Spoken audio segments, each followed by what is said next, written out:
everyone. Welcome to the heart of Silicon Valley, where our mission is to showcase the achievement of people and organizations within Silicon Valley and beyond, and to educate the audience about the power of grit, determination, and passion. I'm Brittany Hampton, your host, along with host Vilma Gardner, and our guest for this evening is Layla Saborian, and she is the founder of Chefkookooloo, along with her daughter, co-founder Delarai Tarve. So we're delighted to have you here today with us on our show, especially because I heard that you just flew in from Paris today, last minute. So we're here. We really do appreciate you being here. And in Paris, I heard that you won an award or a competition. Was that for the company Chefkookooloo? Hi, Brittany. Thanks for having us. So we did win phase 1 to the international competition. It was called the International Innovation Award, and they flew us to France for that. And we competed with 20 other startups, but we actually didn't win the final. We were a finalist, but we didn't win the grand prize. That was awarded to another startup who has found the cure for malaria. So we feel pretty fortunate to just have been on the same panel. Exactly. So, Chefkookooloo is beautiful. It's actually a really fun name. How'd you come up with that? Well, that was really Delarai who came up with the name. We wanted to name our company Petite Chefs or Little Chefs or Tiny Chefs, and we kept looking on the internet, and all those names were taken. So as I was struggling to find the perfect name, Delarai came and said, "Mom, why not just give it the name Chefkookooloo?" Wow! Yeah. I mean, I loved it as soon as I saw it on, the what I was working on. Going, that is a cute very catchy name. Really, very catchy, really creative. Yeah. So, what do you do? I know that your cooking is all about nutrition. It's all about having fun in school. What recipes do you like the best? I like, Yes. Do you cook spaghetti? crepes. Oh, okay. And I know that you incorporate other countries, right? You travel. How do you choose? Do you roll the globe and go, close your eyes and then point? Yeah. Right? So if the family is using our iPad application at home, that's exactly how we have a globe. It's a 3D interactive globe, so the child can choose a country they like. And once you select the country, you're immediately presented with some fun facts about the country and a selection of healthy recipes from that country. We are currently in 17 schools in Bay Area, and the way we choose the recipes for schools is we consult with the school administration first of all, and if they tell us we're not free, dairy-free, whatever dietary restrictions they have, we follow that. And then we kind of go with the principles of the school. So we're at a Jewish school, we're at a Christian school. Then for the Jewish school, we do Jewish cooking from around the world. For the Christian schools, we do recipes that have history in the Bible. That's wonderful. And for the public schools, we basically ask each class before we start from what countries the kids are from, and then we make sure we include a lesson from their country, and otherwise then we go with the most popular countries. So you do a lot of research before you actually go into the classrooms. How long is when you teach, how long does it take? So all of our recipes are designed between 45 minutes to 1 hour. They're meant for busy parents who work, who can come home and still put together an exciting new recipe from a different country that's healthy. In the classroom, we're kind of set up like an after-school program. So again, the same thing. We're between 45 minutes to 1 hour. Yeah. Okay, so Chefkookooloo is there for the children to learn about science, geography, and mathematics. So how did you come up with the idea to do this, or what prompted you to launch this? Sure. So I was working at the time for SAP, which is a global software company, and my role was to take to market mobile solutions. So I was in charge of the launch and go to market. And I loved my job.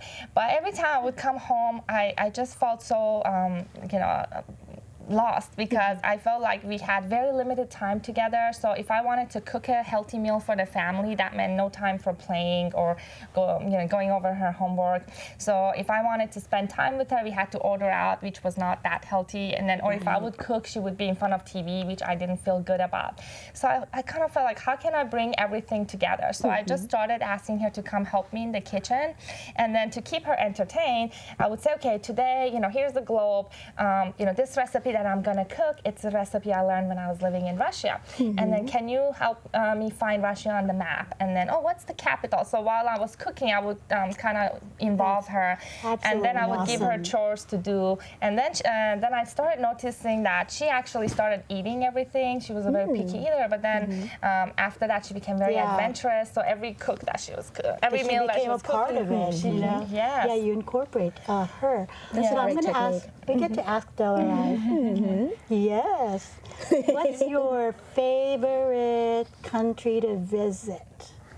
And are you thinking which country? France. France. Oh, okay, nice. so let's think about France. What's the best food that you have created so far in France? Crêpes. Oh, crepes. I know that's your favorite, right? You put bananas in it, or strawberries, or what's a fruit that's like really popular in France?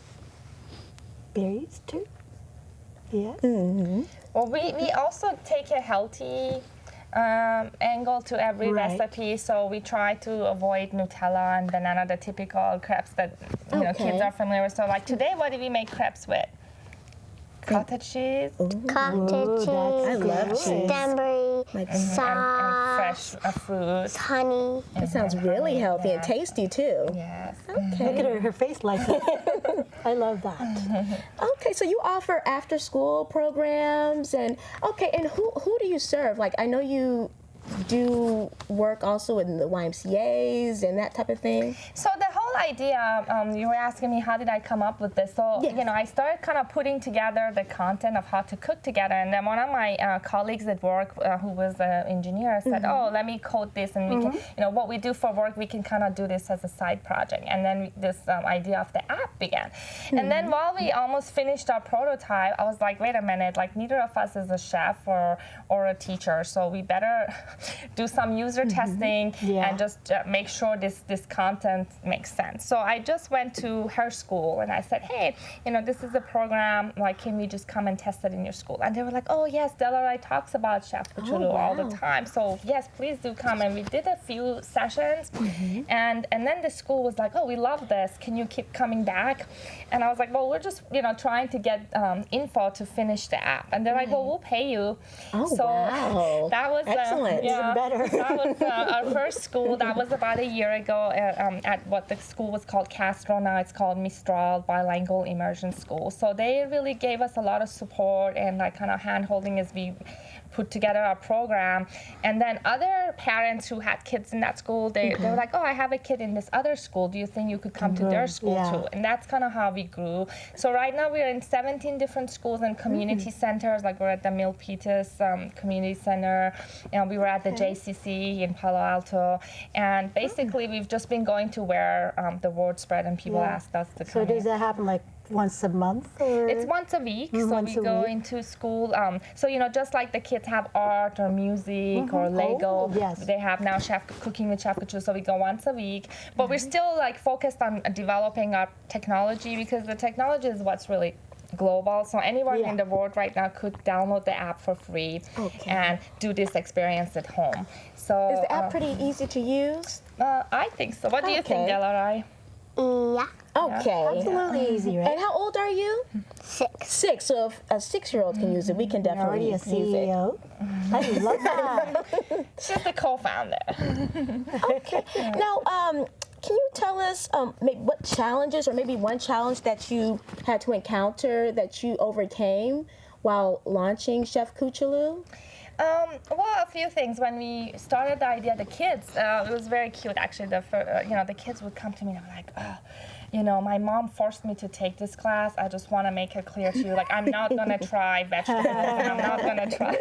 I only eat chicken nuggets. You know, I'll be like, that's okay. Just come and watch the other kids. You know. So that was one challenge that I noticed. A lot of parents don't also encourage. They've kind of given up. They're like, you know, they're like, yeah, my son will only eat chicken nuggets or pizza, and that's okay. And I'm like, no, that's not okay. That's what the whole our program is about, changing that. So kind of changing the mindset of the parent. Like when they're like, you're gonna do brownies and pizza, right, in this class? And we're like, no.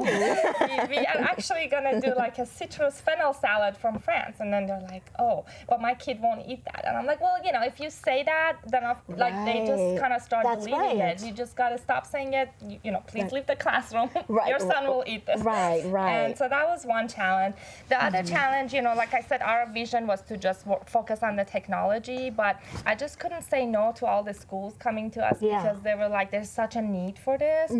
So then the operations. Plus, that's where you get your research as well, because it's live. Pretty much, you know. We can get like real users telling us the feedback. If the you know the content makes sense, because for each country we also have a fun fact.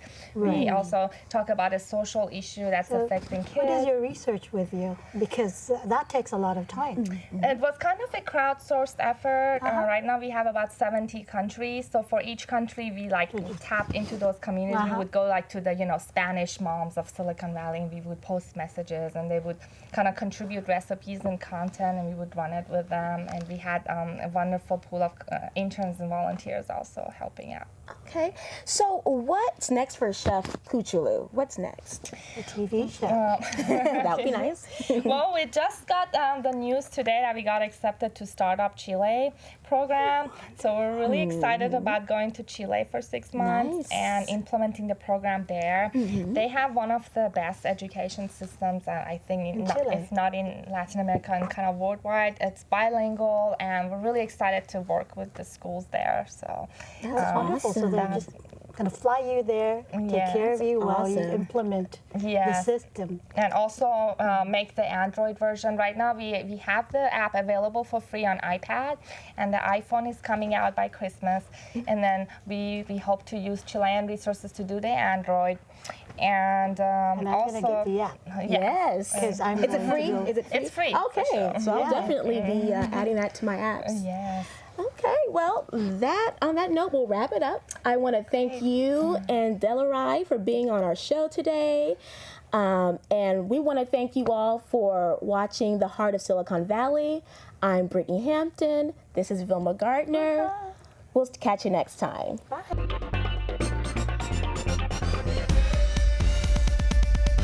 Hello, and welcome to the Heart of Silicon Valley. I'm your host, Brian Cracker, and here with me is my co-host, Jenny Lynn. Hi, Jenny. Hi. Hi. Tonight, we have an amazing lady here. It's Jessica Plummer, the CEO of MoDeMo. Hi, Jessica. Hi. I'm happy to be here. Thank you. So, MoDeMo, what is MoDeMo?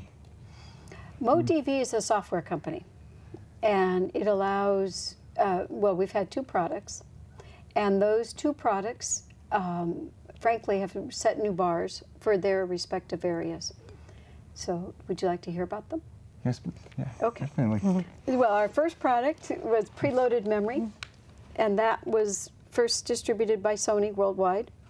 And our logo, that's a big deal. So, for a tip for the entrepreneurs watching the show, you can plead to get your logo on your first product if they don't give it to you, which many times when you're new, they don't. So, what I did is I actually asked them, and he said, oh, no, we'll never do that. We'll never give you your logo on the first product. And I met with them in Culver City, and sure enough, he called me the next month, and he said, you're not going to believe this. This is going to be worth more than all the revenue we'll ever pay you. And it was true. So Paramount did the same thing. They gave us our logo because Sony had. And Sony had taken us into other countries. Paramount took us to Amazon, Office Max, Fry's, etc. So we were distributed, and we were on Dell's laptops. And that first product is a software that allows video to stay. We were the first to go onto USBs SD micros, Samsung's hard drives, Dell's laptops, any removable media. We were the first that did that. Wow, I'm so impressed. So this company has been around for quite a while. It's a 14 yeah, years. 14 years. Congratulations. For Silicon Valley, see, many of the startups, you know, they're sold within 3 to 5 years. But the large companies are, there's also a scenario where they like companies that are 10 years old, and there's the whole reason for beyond that. So we're on our second product, and the second product is very, very fast downloads called MoDeGo. And it's a software/technology that allows 2 hours of HD, any movie, any content. It could be government, travel, sports, games, whatever, to go quickly to any cell, tablet, or laptop in 23 seconds to under a minute for 2 hours. Wow. So your big clients are like Sony, and you mentioned... That's our past product. Okay. We're right in between. We're just getting ready now to launch with some significant partners the second product. That's exciting. They're not signed, and we're in that process, so when we sign, then we'll announce who they are. So as far as signing and with large companies or production companies, how do you go about getting funding for your company and for your products? Well, that opens up that many of the things that have been done in the company to survive 14 years and to work with very large companies is the exact opposite of what most entrepreneurs do in Silicon Valley or anywhere. And we didn't take VC money, no institutional, all-woman board. Learned some really hard lessons, so have found that funding to begin with, I've only had friends and family. By the time we finish a round that we're in now, the next step will be an exit, will be acquired.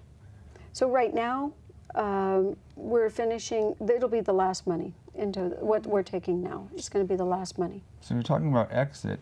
So I kind of wonder, being an entrepreneur, for your advice is, should an entrepreneur go in with an exit plan? Oh, in their absolutely. Business? Okay.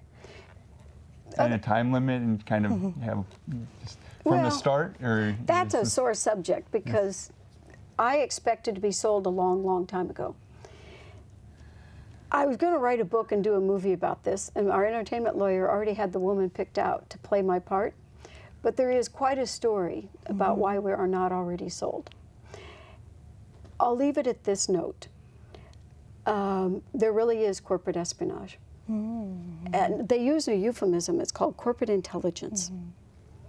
But I've learned, I've been trained, and I've calmed down about it. It's de rigueur, they all do it, they all steal from each other. But guess what the biggest travesty is? And I didn't think I'd bring this up, but there must be a reason. Entrepreneurs who don't know the game. All the corporations have departments they have different names. But one case, I hired somebody, and a number of people, but one in particular who is working on a team for the IP protection of the United States. He said, for one case understood, 1,000 entrepreneurs go under the radar. They have no idea what happened to their IP. It gets siphoned off, and somebody else came out with it first. I call them listening walls. And, or you have no idea what extent they go to. I could, but I won't write a book about this. It's not good for me. But they do amazing things. That's what I can tell you. And the second thing is, they, besides siphoning off the IP, they annihilate customers, but they are very good at what they do. That's what they do. They stay under the radar, and they undermine your customers' credibility, your credibility with your customers, and they also annihilate funding. Well, I'm going to take this conversation back to something more lighthearted. You mentioned a possible movie perhaps, and someone had already picked out who was going to play you. Can you share that tidbit? No. Who would you like to play you if there was a movie? Oh, he did. He picked out. I can say that much. Okay. The woman who played Elizabeth in the older version, the woman, not the Gwen, the older English lady that played Elizabeth. Oh, not Kate Blanchett, but the older. Not Kate, thank you. Not Kate. Okay. Not that Elizabeth, the other older one. Who would you like to play you? I think that would be great. Oh, A very, very well-known entertainment lawyer said that's the only person that can do this justice to this story.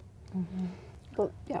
So being involved in community, for entrepreneurs, that's a good way to kind of get themselves marketed and known within the business field in Silicon Valley? Yes, and it's pretty hard not to be multinational these days. Any company, we're dealing a lot now with other countries, and we always have, but right now, our second product is great for countries that don't have a lot of infrastructure yet, because they don't have enough bandwidth and capacity for all this digitized content going to these small little pipes that everything from travel, sports, games, training, movies, it's just hemorrhaging. So is that, within those small countries, is it more through the federal, or is it actually through private business? Private business? Oh. Well, we are working, we are starting, I shouldn't say we are, the newest product, we are in conversations with government as well. You mentioned very early during this interview that you learned some hard lessons along the way to get to where you are now. Could you share some of those lessons with the audience? Yeah, yes. There are very different styles in business. The reason we've survived as much, frankly, it's a miracle. People have said that. It is a phenomenal miracle that we're still alive, considering how some very large companies probably felt threatened by our existence. And so the reason we stayed together is through trust with all of our stockholders, through trust with our customers, existing customers, and having years of credibility in Silicon Valley through other things I've been involved with. I've been on 13 boards, and the last one was Semitex, West Coast Quality Forum, and that's a semiconductor group. I have a semiconductor background too. So there's no way we would have survived because one's life has to be congruent, and people might look at that and say, but that's not an engineering degree, or that's not the best school degree, but that is the reason we survived.